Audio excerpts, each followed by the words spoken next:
Greetings out there in YouTube land. This is Morris Man, and as always, I thank you guys for coming to my channel. I thought about posting this video. I said, you know what, I'm going to post it, but I'm going to do it in this format. From right out the gate, I'm going to disable the comments, and here's the reason why. I'm not here to debate anybody. I've never been here to debate anybody. Everybody got their own opinion. I respect yours. I hope that you respect mine. I'm not here to get into a long debate about you're trying to persuade me that your opinion is right and mine is wrong, yours is wrong, mine is right. I don't care. You know, I really don't. But I find this to be interesting here because, you know, you try to do your research. Because one thing I noticed when I first started to post videos on YouTube, and I might have 99% of my information on these certain videos true. I may have 1% that's off or wrong. And the people that live for that are going to attack that 1% instead of what, you know, you look at it, if this was a test, I would have passed with flying colors. You only missed one. You got 99%. That's wonderful. But for the haters, the trollers, that 1% is justifiable for them to come after you in a very disrespectful, negative manner, you know.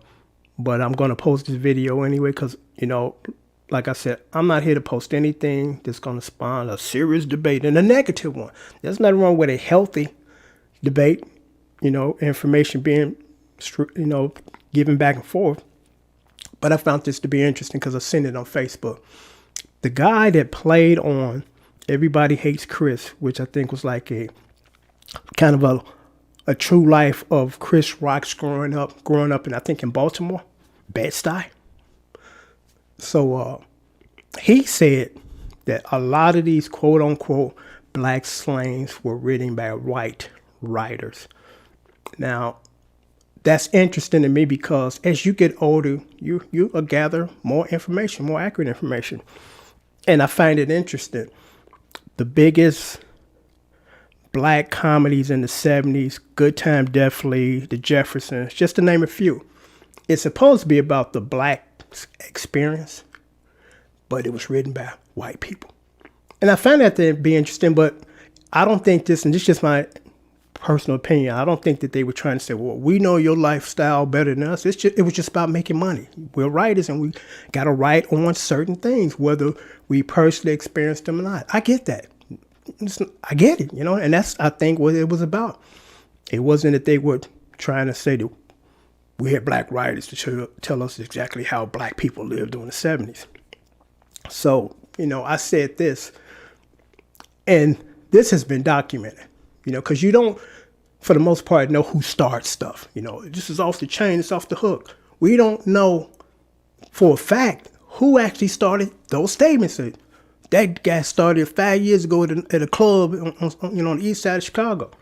You know, so I said, I chimed in, and I really chime in on Facebook. I just read the comments and leave it alone because I'm like, when I watch on YouTube these videos, people giving misinformation, I don't say nothing because I'm like, I don't want to get into a debate. They'll figure it out at some point in time, so I'm going to leave it alone. I'm not trying to step in and be antagonistic and get people upset. So for some reason, I did chime in on Facebook. And I kind of had an idea I was going to get somebody that's going to kind of, you know, throw a flag up at me. Let's talk about this. I don't want to talk about this. I could care less, you know. So, and this is fact, and it's interesting fact. The term Hispanic was coined by the Nixon administration. And I grew up in corporate America. I worked there for about maybe 24 years, 25 before I retired. And one of the great things about working for large companies or the government is you interact on a daily basis, face to face with different ethnicities. You work with white people, you work with people of Latin descent, Mexicans, Puerto Ricans, Asian people, and it's wonderful. You get a chance to interact with these people and get a first-hand absorption of their culture instead of a second and third party's version of it. Like with Good Times, it's like that's not the black person's experience, or should I say first-hand, is someone else's perception of how we live. You know, so I was told personally, directly, by people of Mexican descent, Puerto Rican descent, that is not an endearing term to them. They don't like it. you know. And what's interesting about black people, or now if you want to call yourself African American, is the guy replied to that statement because I said, well, it's interesting because that term Hispanic was not coined by a Mexican or Puerto Rican. And the term African American, believe it or not, you can believe it or not, it's not coined by anybody of color. Think about this. We as black people, and that's what I like to call myself because I grew up with that term. And still the very 10 years we had a name change. You think about this. When was there ever a time in history that a person of color stood up, let's say in the 60s, and said, hey, let's call each other colored people. Yeah, okay, white people, call us colored people. We didn't give ourselves that name. We didn't give ourselves, I don't think, black. And I know we didn't give ourselves African American because I'm like, I personally don't like that label on me because guess what? I'm not African. You know, my daddy was born here. His daddy was born here. His daddy was born here. Now, I get it. And I understand it's about where your ancestry came from. But think about this. We're the only group of people in the United States that won't have, or should I say, allowed or agreed to or just okay with these labels because you think about it, white people descended from somewhere else. You know, whether you came from, your granddaddy came from Ireland, Germany, Russia, Poland, but they don't have these extra parts tagged to their name. You know, they not want to be addressed as Irish American or Polish American, German. So why do we need to have this extra component added to us? You know, I look at myself in the mirror and say, I'm an American, okay? That's it. I'm an American. I was born here. My daddy was born here. His daddy was born here. His daddy was born here, you know. But I thought it was interesting because somebody tried to, you know, challenge that. So, well, you know, we did. No, we didn't do. We didn't give ourselves name changes. We didn't and still don't. But some of us are led to believe that. You know, I guess it sounds good. So, okay, they did throw African into, you know, signify our race and where we came from.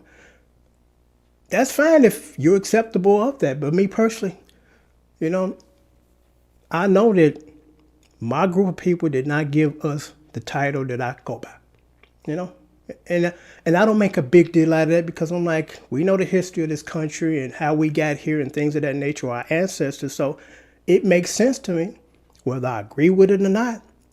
But like I told you, I grew up in an era where I was labeled, and I guess that's the term I can use, for lack of a better word.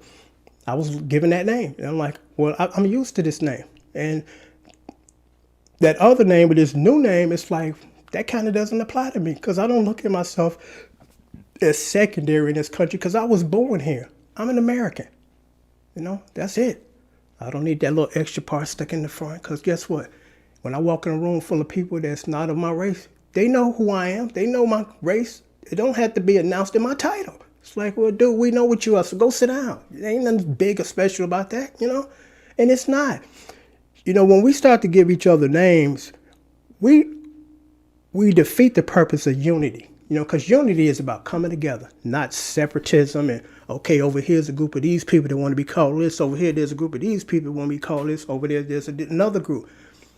That's not a good thing.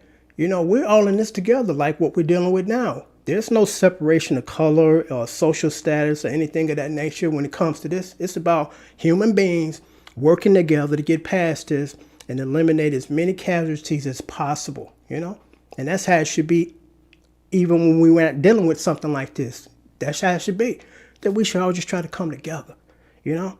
And work together because it benefits all of us together, you know? So I'm going to leave you guys with that, you know, because I thought I would post this video. And like I said, forgive me for not allowing the comments because I don't want to start nothing here. I don't want to be having people with different weird points of view, you know, chiming in or people that have legitimate one. It's like, you know what? I'm just making a statement and then walking away. You know, I'm not here to, I'm going to field some questions and comments. And no, I'm not, you know, because again, I respect the fact that this is how you feel. Please respect the fact that this is how I feel. And on that, I'm signing off. Till next time, take care and thanks for watching.